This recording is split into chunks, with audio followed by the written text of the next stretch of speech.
with you, it passes on to your senior. And whenever you finally reach the top of the pile and the buck finally stops with you, that's the most stressful time. Okay.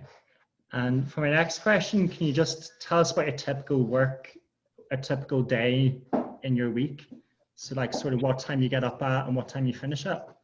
I try to be in work most days for 8 o'clock. On my trauma list day, I'll get up around about 6:45. I try to be in work on my trauma day for approximately 7:25 to 8. It gives me a chance to get a flavour of what's going on in the unit. My all-day trauma list is a Monday. At 10 to 8, we have a trauma meeting. The trauma meeting allows us to review all the admissions to the fracture unit on the day before. There is nearly always a pre-existent list for me to do, which will have between 4 and 5 cases on it. Now, obviously, depending on the trauma that have come in overnight, some of those cases may have to be bumped to let us do the acute trauma that needs to be done. The list theoretically will run from 9 o'clock through until 6. Sometimes it's efficient, sometimes it's not. After you finish the list at 6, it's nice to do a post-theatre ward round to make sure that everybody is okay, and then you make your way home. So you're normally home around about 7. Okay, great. And any thoughts on where the future of orthopaedic practice is heading? I think you've made a very valid point.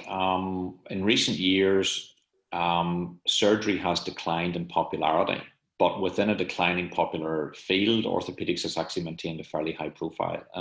In the north of Ireland, it is a very popular specialty to get into, and it is very competitive to get into. I think with the regard to the future, I think there will be increasing subspecialization, and I think there will be a time whenever people are appointed as shoulder surgeons and foot surgeons as opposed to being orthopedic surgeons.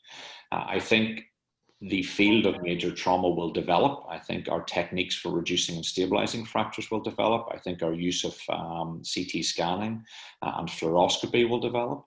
But I still think at the end of days, with an increasingly aging population, the requirement for arthroplasty will continue to expand, and the requirement for the treatment of fragility fractures will continue to expand. Thanks. So I just noticed I've only got about 20 seconds left in the chat. Do you mind if we just take a quick break and I'll send out a new invitation link to everyone if you still want to join? Sure, yeah. Yeah, so if you're watching this call and you haven't already done the pre-register, if you fill out that registration form, I'll have your email so I can send out the new link, please. Thanks. And so yeah, I think there's only a few seconds left. Okay.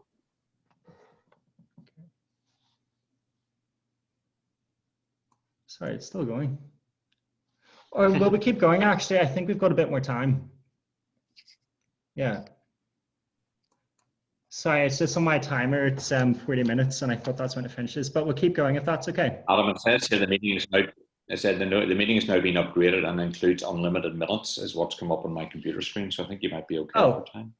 Okay. Well, I think we'll just keep going then. Usually, I think it cancels you out. Oh yeah. Okay. Sorry, I see I haven't sang the chat. Oh, well, no, that's fantastic then. I wasn't expecting that. Great. So let me just I just want to get back to a few more of the questions.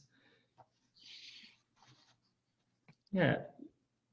So, oh yeah, so part of your training involved fellowship in Atlanta. Could you tell us broadly what a fellowship is more generally, and then why you chose to do that one specifically? Well, as I've already alluded to, I certainly felt strong that I wanted to be a pediatric orthopaedic surgeon, and the fellowship in Atlanta was in pediatric orthopaedic surgery at the Scottish Rite Hospital. A fellowship is designed to provide specific training for a post-CCST trainee. So most folk will take fellowship at the level just before they're applying for consultants posts. And the fellowship is geared at making you specialized in the field in which you want to practice. I think there are very strong links if you train in the south of Ireland with North America. You tend to do your American exams whenever you're going through medical school. And I think there are very strong links with certain hospitals in North America. In the north, there's a trend towards Canada. We've got quite a few trainees that have gone through Vancouver. We've got quite a few trainees that have gone through Australia. And a couple of units in England have currently taken our trainees for fellowship training. But the reason for going to Atlanta was it was recommended to me by one of my senior consultants who'd done his fellowship there, Ray Morrissey. If you look at the book Pediatric Orthopaedics, it's edited by Ray Morrissey. He was my boss. And a space became available there for a year's fellowship. So I took the opportunity when it was afforded to me. Sure. And just coming back to like how competitive orthopedics is, so you went and did a fellowship to sort of improve your training, and I imagine improve your caliber of an applicant going for consultancy posts. But what qualities would you see in trainees who are successful in obtaining training positions?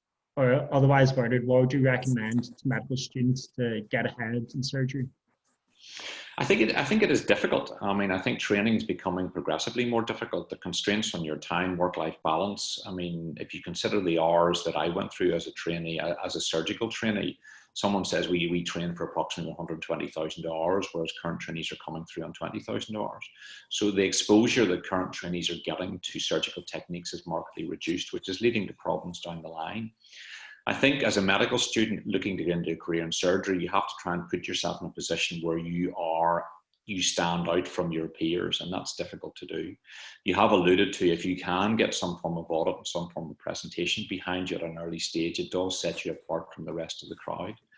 Certainly a career in trauma and orthopedics, if you can get a 6-month attachment in a fracture or orthopedic unit where your face can get recognized by some of the consultants. I do feel it's useful for trauma and orthopedics if you can get an attachment in plastics and vascular. Being not afraid of blood and being able to handle soft tissues is very important. Okay. And in terms of work-life balance then, so how do you find being a consultant the work-life balance? And more generally, how can surgeons improve their work-life balance? I think it's difficult, Adam. I think now for trainees, the work-life balance is much better. It's much better than it was. There were expectations whenever I was training that if you didn't live up to them, you didn't get through to get a consultant's post. I think that has changed now. From my point of view, at my stage in life, my work-life balance is absolutely fine. I've got no problem with it. I think you have to set yourself an aspiration and a goal, and you have to identify what you want to get out of life. I mean, I think there is more to life than work, but you have to give enough time to your job to get fulfillment out of it and give a good service to your patients. And I think realistically, it's difficult to give generalized advice about work-life balance.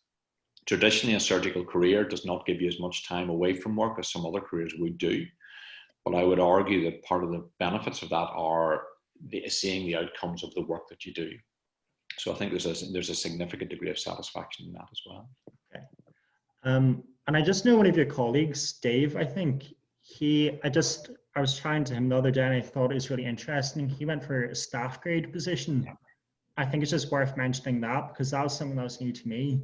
Could you just explain to us like what Dave's role is and what his work balance is like? Well, Dave, that's effectively why David made that decision. I mean, yeah. David, as you're well aware, is a very competent operator and would be a very good consultant. But he had a numbered registrar post, so he was on a recognised training programme. But David has a lot of interest outside medicine, and he realised his wife is also a doctor. So between the two of them, they found that the work-life balance wasn't working for them. So David followed the route of what's called a staff grade or a middle grade post. So he is attached to our hospital. He has no on-call. He gets sessions in theatre with me and does clinics by himself. He really effectively works 5 days a week. He has no weekend on-call. Now, I think David is in a good position because he's obviously a good surgeon and he's well trusted, so he gets a lot of access to theatre. Some of the complaints that middle grades would have is that they don't get the access to theatre that someone the likes of David would have. So it is an option where he could remain in orthopedics and fractures, but he will never be a consultant and never have the autonomy of a consultant. He will always have someone who will be able to tell him what to do and where to go. I just thought it was quite interesting because as medical students, or my own experiences, there's almost sort of an unspoken expectation to try and, get through to consultant as quick as you can. And everyone seems to be in a rush to do that as quick as they can. But I thought that was just really interesting an interesting attitude of like choosing to go for the staff grade. Mm-hmm. And I think he's very happy with that decision as well from when I was chatting to him. No, I think he is, and if at least, yes, there's at least two of our consultants now have both done times as staff grades. Now, they did time as staff grades because they did not get a registrar training post on their first or second attempt. So they took 2 years out and went and gained experience as a staff grade and then reapplied and got their number at that stage. So a staff grade post in a good unit can allow you time to tread water whenever you're trying to move from a core trainee to a specialist trainee job. Okay, thanks. And I'm just going to move on to some of the questions that are in the chat. And I think you've already partially answered this one, Mr. Kealey, but one from Declan Ross is, do you think we're losing anything by specialising so heavily? Am I losing anything? No, like, is the field of orthopaedics losing anything by everyone specialising so heavily? I do. I think, certainly in my opinion, if you want to be a trauma surgeon, now, there's two types of trauma surgeon. You have the European model of a trauma surgeon, which is a surgeon who does everything. In Europe, trauma surgeons will fix bones, fix chests, fix bellies. In the United Kingdom, there are some trauma surgeons, but they tend to work in the major trauma units around London. Most people would view trauma surgeons as orthopaedic surgeons. Now, I think if you want to be a trauma surgeon, you cannot subspecialize. You have to maintain the ability to be able to fix all broken bones, safe for spines and pelvises. But you can't just go in on a day and expect to only be able to fix a hip. You have to have a generality to that. Sure. I do think that subspecialization within the elective field is not perhaps a good thing. I think within any population, you need certain individuals who've got certain skill sets to deal with the few individuals who can't be treated by the vast majority of individuals. And I do think people have lost out by becoming super specialized. I think that they've lost a degree of variety in their job that they used to have. But I think in trauma, I do not think you can become super specialized in trauma. I think you can't work on a trauma unit and only operate on one bone. Thanks very much. Unless anyone wants to ask any more questions through the chat, or even if you raise your hand, I'm just going to move on to the conclusion. Or is there anything else you want to add, Mr. Kealey? No, I mean, I just say I wouldn't in any way, shape or form put anybody off a career in trauma orthopedics. I find it very rewarding. And I would always actively encourage anybody, if they're going into that field, to maintain an interest in trauma. None of us really know how we're going in terms of the provision of private healthcare right now. People will always need their bones fixed, so maintain an interest in trauma where at all possible. Thanks very much. Okay, that's great, Mr. Kealey. Thank you for taking the time to speak to us. Just to finish up myself, these are some of my own very subjective and with my own insight as a student, my personal pros and cons to orthopedics. So an obvious con is the hours are challenging, but this isn't anything new to orthopedic surgery. Or this isn't like unique to orthopedic surgery. It's quite common across any surgeries or any surgical specialty, but at least this is spent in... Oh, sorry, we've got a few more questions. We'll take those first. Oh yeah, sorry. Mr. Kealey, if we can just go back to, we've got a few more questions in the chat. So one was, what is the difference between an orthopedic hand surgeon and a plastic hand surgeon? At times there is no difference. It's very much a mix and match field. A lot of the procedures that are undertaken by an orthopedic hand surgeon will be undertaken by a plastic surgeon. You tend to find, for the most part in Belfast, flexor tendon injuries tend to go to the plastic surgical service. Extensive extensor tendon injuries tend to go to the plastic surgical service. Extensor tendon injuries in the hand that are isolated can be looked after by an orthopedic hand surgeon.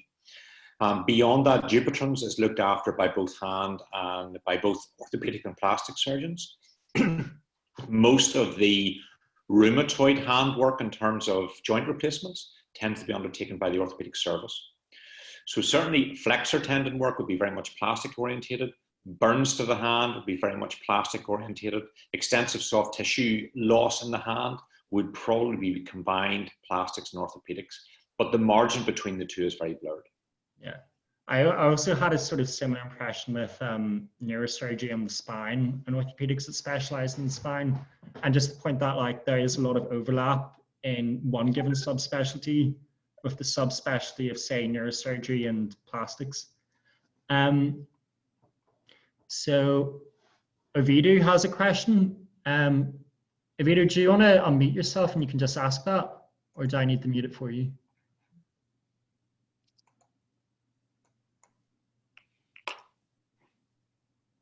Hello? Yes, hi, can you hear me? Yeah.